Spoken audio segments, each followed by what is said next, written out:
For weeks, people across the country have debated what happened to Nolan Wells.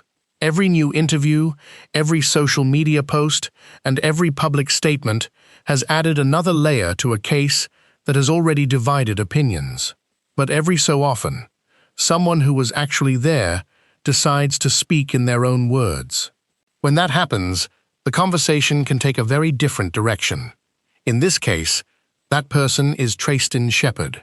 During a lengthy interview, Shepherd answered questions that had been circulating online for weeks.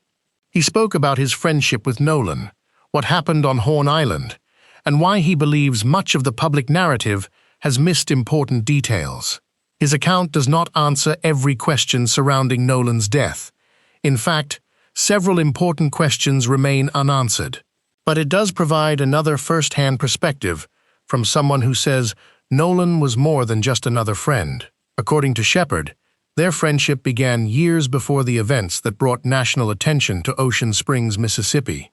He recalled meeting Nolan during 9th grade, after transferring to a new school. Like many teenagers walking into a classroom for the first time, he did not know anyone. Then, a simple request changed that. He says Nolan turned around and asked to borrow a pencil. That brief interaction started a friendship that would continue throughout high school. Shepherd described Nolan as someone he could call at any hour, someone who encouraged him during difficult times, and someone who celebrated his accomplishments without hesitation. As he reflected on those years, Shepherd became emotional. He explained that Nolan was the one friend who regularly told him he was proud of him. Whether it was playing sports overseas or working toward personal goals, Shepherd said Nolan always found a way to offer encouragement. Looking back, he didn't hesitate when describing their relationship. "That was my best friend." Those words became an important part of his interview because they directly addressed comments that had surfaced publicly after Nolan's death. According to Shepherd, hearing people question that friendship was painful. He said they spent countless days together. They traveled together. They attended school together. They shared classes. They spent time at one another's homes, and Nolan even had Shepherd's personal phone number after he changed it, something he noted not everyone in the friend group had. To Shepherd, those were not casual friendships. Those were years of shared experiences.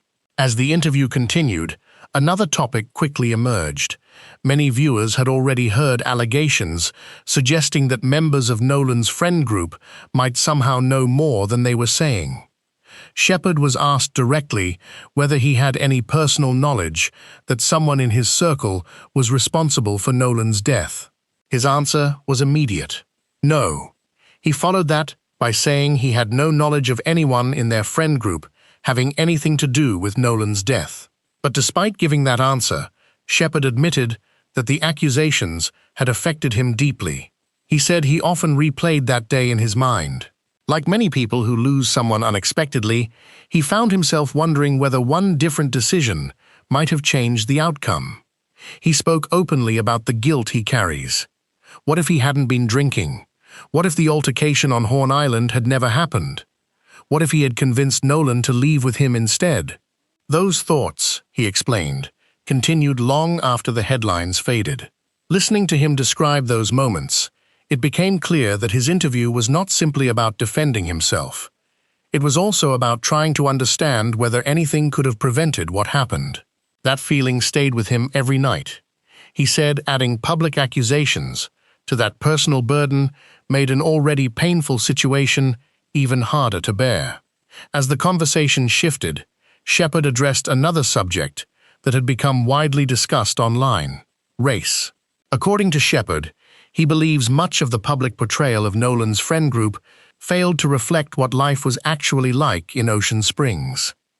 He described the group as diverse, saying it included people from different racial and ethnic backgrounds who had known each other for years. He insisted that race was never something his friends focused on. Instead, he said they cared about how people treated one another.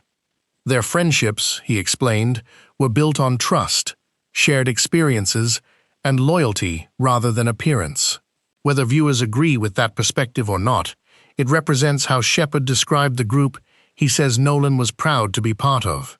He also expressed frustration that many people discussing the case online had never visited the Mississippi Gulf Coast or spent time in Ocean Springs.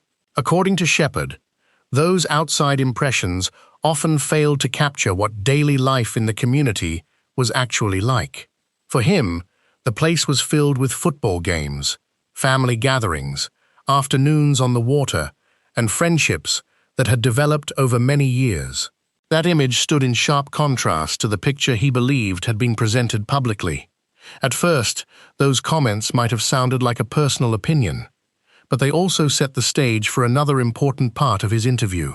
Because before anyone could understand Shepherd's version of what happened on the 4th of July, they first had to understand where he says he was that morning, why he was not riding on the same boat as Nolan, and how one decision made before leaving the dock would later become an important part of the timeline. That brings us to the events of July 4th itself, when a planned day on Horn Island took an unexpected turn, and according to Shepherd, several details that have circulated publicly do not match what he remembers seeing.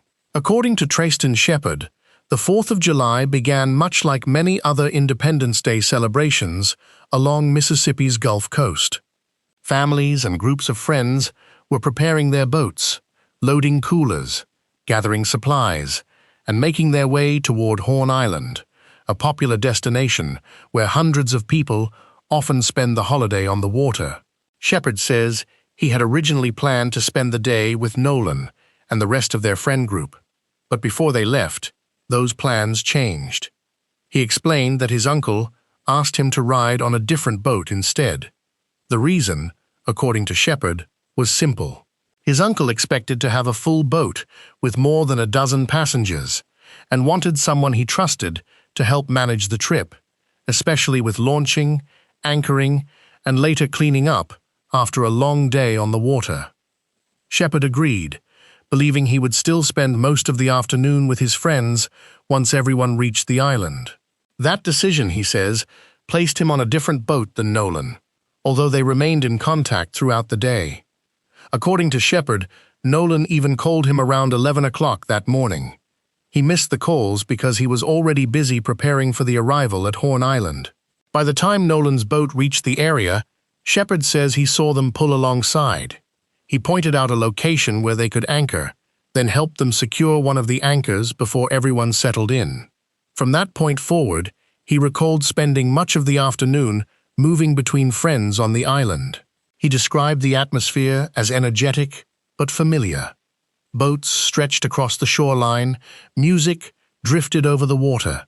Groups gathered under canopies to escape the summer sun, while others walked from one section of the beach to another, greeting people they recognized. According to Shepherd, there were hundreds of people in his immediate area alone, and many more spread across the island. From his perspective, Horn Island was anything but isolated that afternoon. That detail became important later because some public discussions suggested Nolan had somehow been left alone. Shepherd strongly disagreed with that characterization. He maintained that there were numerous boats anchored nearby, along with many people Nolan knew personally. Based on what he observed, he said there were always others around. As the day continued, however, another incident interrupted what had started as an ordinary holiday. Shepherd was asked about a confrontation that had received widespread attention after videos from the island began circulating online. According to his account, the dispute had nothing to do with Nolan. Instead, he said it began during a disagreement with his girlfriend over something that now seems almost insignificant. He explained that he had accidentally dropped the lid from her drink koozie into the water. She was frustrated, and the two were talking about replacing it when another man, someone Shepherd says he barely knew, stepped into the conversation uninvited. Shepherd recalled telling the man that the conversation did not concern him. Instead of walking away, he says the exchange became more heated. According to Shepherd, the other man warned him about how he was speaking to his girlfriend. Shepherd again insisted the matter was private. Moments later, he says the man threw the first punch. The confrontation quickly turned physical. Looking back, Shepherd admitted he had been drinking and acknowledged that getting into a fight was a mistake. He said that, almost immediately after the punches were exchanged, he heard his uncle shouting for him to get back on the boat. At that point, he stopped fighting. His uncle wanted him off the island before the situation became any worse. While Shepherd was boarding the boat, he says he became frustrated because he still wanted to go back onto the beach. Instead, he remained aboard while family members tried to calm him down. Not long afterward, they decided to leave Horn Island altogether. That timeline, according to Shepherd, is important because he says his last interaction with Nolan happened before the fight ever took place. He described seeing Nolan walking toward another boat while he was heading in the opposite direction. The two exchanged a quick greeting.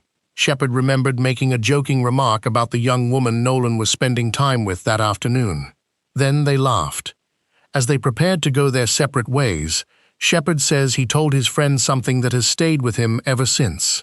"All right, buddy, I love you. See you later." He admitted those words probably came more easily because everyone was relaxed and enjoying the holiday. At the time, there was no reason to believe it would be their final conversation. Today, however, Shepherd says he is grateful he said them. He explained that many people never get the opportunity to tell someone how much they mean before tragedy strikes. That brief exchange became one of the last memories he has of Nolan. After leaving the island, Shepherd says he returned home instead of attending another gathering later that evening. Exhausted from the day, he fell asleep. He says the first indication that something was wrong came hours later.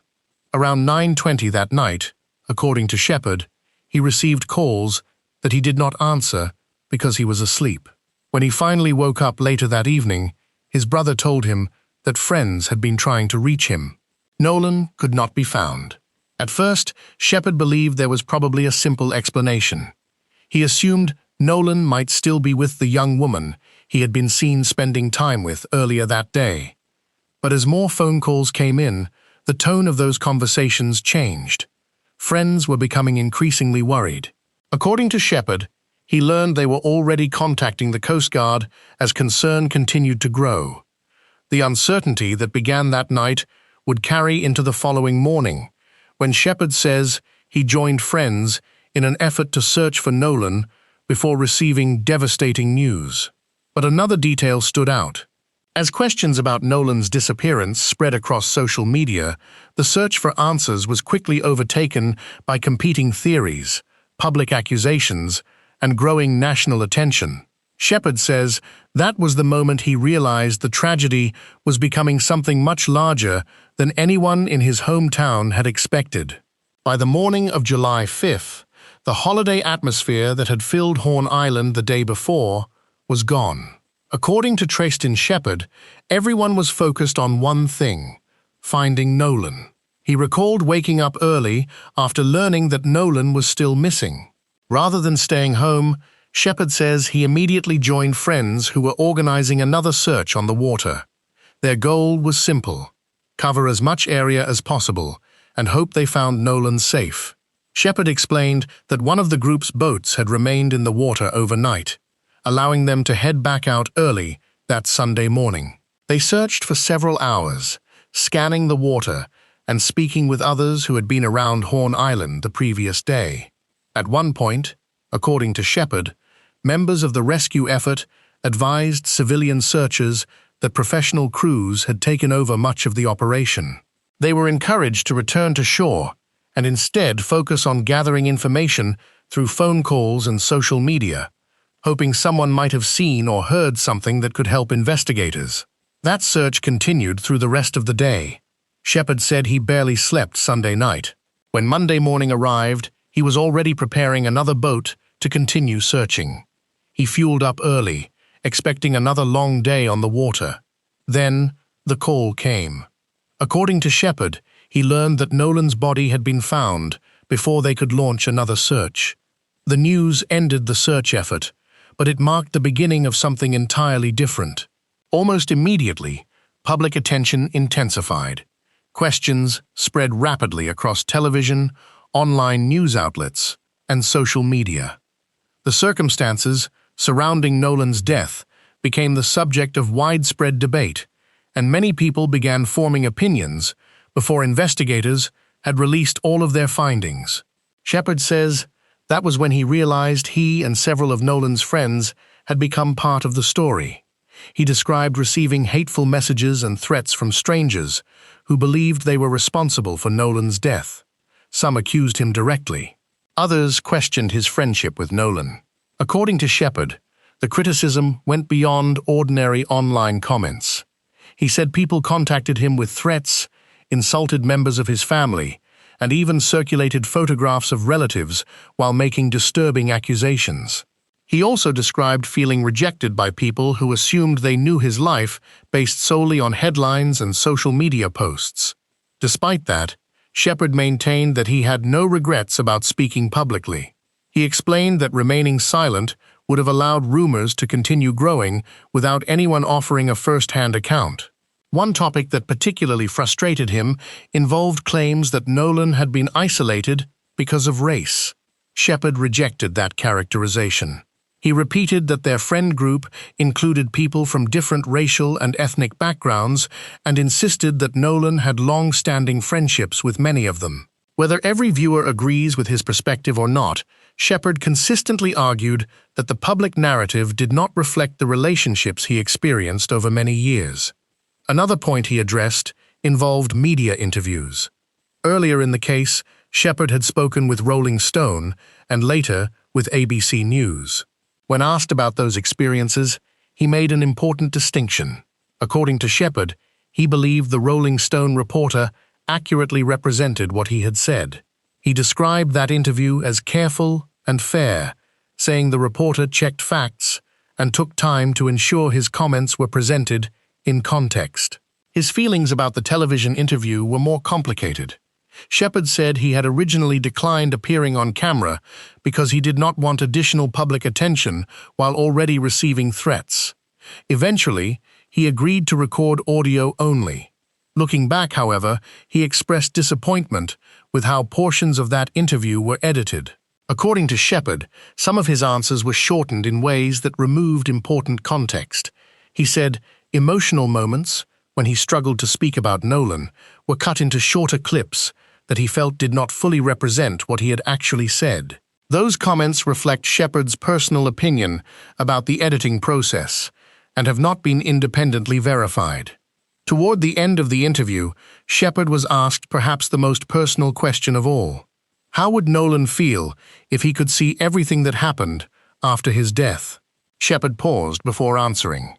He said he believed Nolan would have wanted the truth above everything else.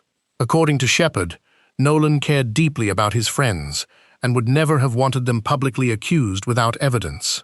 He described Nolan as someone who avoided unnecessary conflict, preferred bringing people together, and would likely have been saddened to see lifelong friendships become the center of national controversy. Whether that reflects what Nolan himself would have believed is something no one can know with certainty. But it was Shepherd's sincere answer after reflecting on years of friendship. More than anything, his interview offered one person's recollection of events surrounding a tragedy that continues to generate questions. Investigators, witnesses, family members, friends, and members of the public have all viewed the case through different perspectives. Some issues remain disputed, while others are still being examined. As this case continues to develop, many viewers will undoubtedly compare these statements with other interviews, official findings, and future investigative updates. What do you think about Tracestin Shepherd's account? Did hearing his perspective answer some of your questions, or did it raise new ones? Share your thoughts respectfully in the comments below.